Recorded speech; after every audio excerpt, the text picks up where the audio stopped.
Listening to the other speakers, and to say it is humbling is an understatement.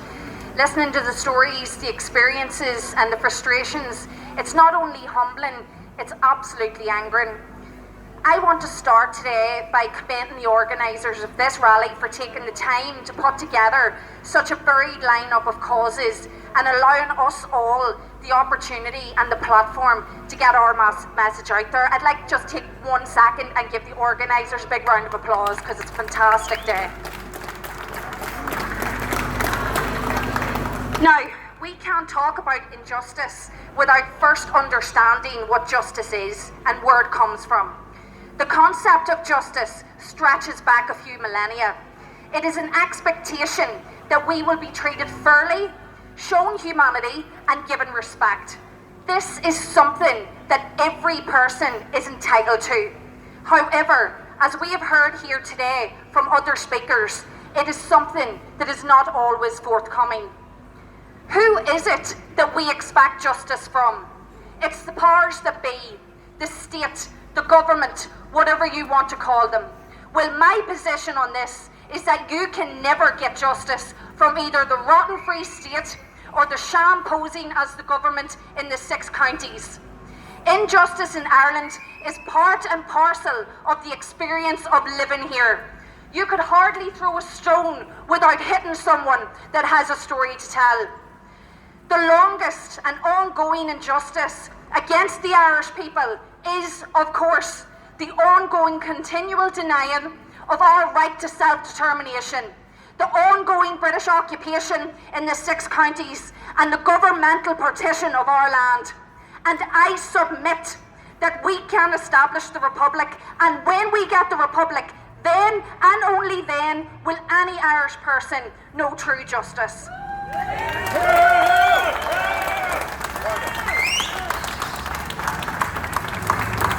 It is time that the Irish people woke up to this fact. Justice cannot exist when we are not in control of our own destiny, when we are not masters of our own affairs. We shouldn't be asking or begging for justice. It should be ours to take.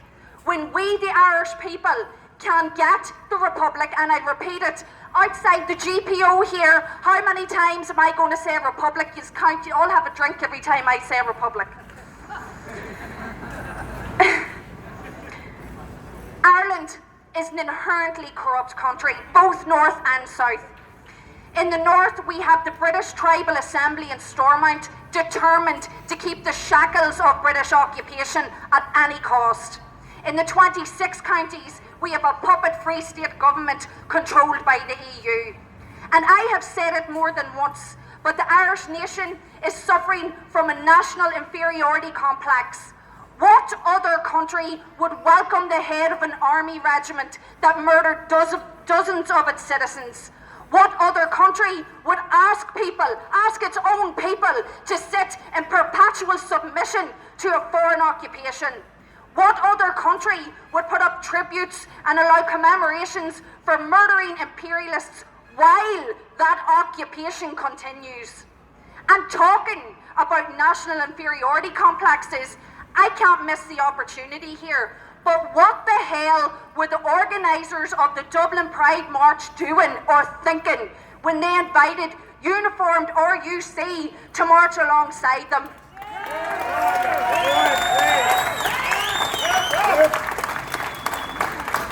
The RUC, who is an armed wing of the British occupation in Ireland, these people are constantly harassing ordinary Irish citizens day in and daily. We have stop and searches, house raids and all the rest. The LGBT community, they want equality and respect. They are supposedly radical and progressive, the complete opposite of everything that the RUC represents. For those marching alongside the RUC today, I say to you, it is not pride you should be feeling, it should be absolute shame.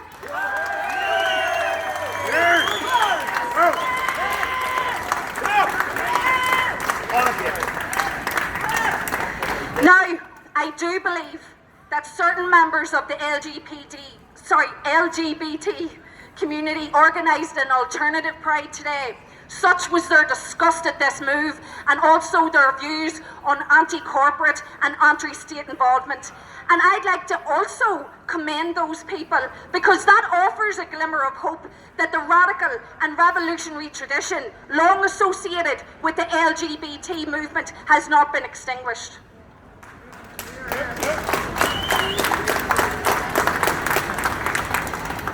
People need to understand this, that the assemblies masquerading as governments in this country, they're not interested in your welfare. They're interested in keeping the current status quo and their own positions of power intact. In fact, I believe that they are the enemy of the people. For those of us who vocally and actively oppose the state, we can expect nothing less than the harshest treatment and oppression. Now, what many people walking up and down here today may not be aware of, and this is given the fact that it is completely ignored by the media, is that we have scores of Irish Republican prisoners. In the 26 counties alone, we have over 50 men and a woman in Free State jails. And all of these prisoners came through the Special Criminal Court, a corrupt body that is a conveyor belt of injustice. Rarely does anybody come out of the Special Criminal Court with a chance. This is a court where the belief of a guard with absolutely no evidence at all is enough to see you jailed. Where evidence of supposed IRA activity includes owning a book on Irish politics. This court is set up to rubber stamp the wholesale internment of Irish Republicans, and what's more concerning is it's absolutely working, as we can see from the growing number of convictions. Internment in Ireland, it never ended. It simply changed its system of operation. And in the 6 counties, we also have a non-jury diplock court set up to railroad Republicans into prison. The conditions in McGabry jail are so deplorable that it was once described as the most dangerous prison in Europe. Now, couple of conditions with a predominantly loyalist workforce, and you have prisoners constantly fighting at every turn against such things as brutal, degrading and disgusting strip searching. And we've even had incidents before where screws have planted incriminating articles into prisoners' cells in an attempt to frame them. Absolutely disgusting stuff.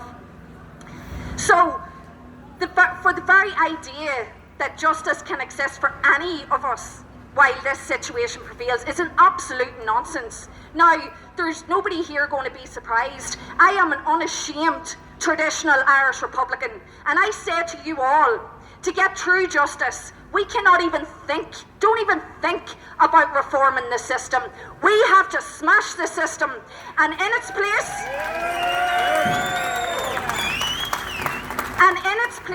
we must create a republic worthy of its people, a republic where true equality, justice and peace is the cornerstone of our ideology and our government. Now, I'm not going to speak too much more because we've had a lot of speakers here today, but I will end by asking everyone to join with Republicans in demanding an end to British occupation and partition. I ask you all to settle for absolutely nothing less than a 32-county republic as envisaged by the patriots who stormed this building here. And finally, I wanted to just tell you a small story because it really touched me. A couple of years ago, I was attending the Bloody Sunday March, and they had a great speaker over from the USA. It was a speaker on behalf of the Black Lives Matter movement. And maybe I don't get out an awful lot, but this was the first time that I had ever heard this slogan, and it gave me goosebumps, and I can think of absolutely nowhere better than to say this slogan. And it was, no justice, no peace. Everyone, no justice, no peace. Go, America.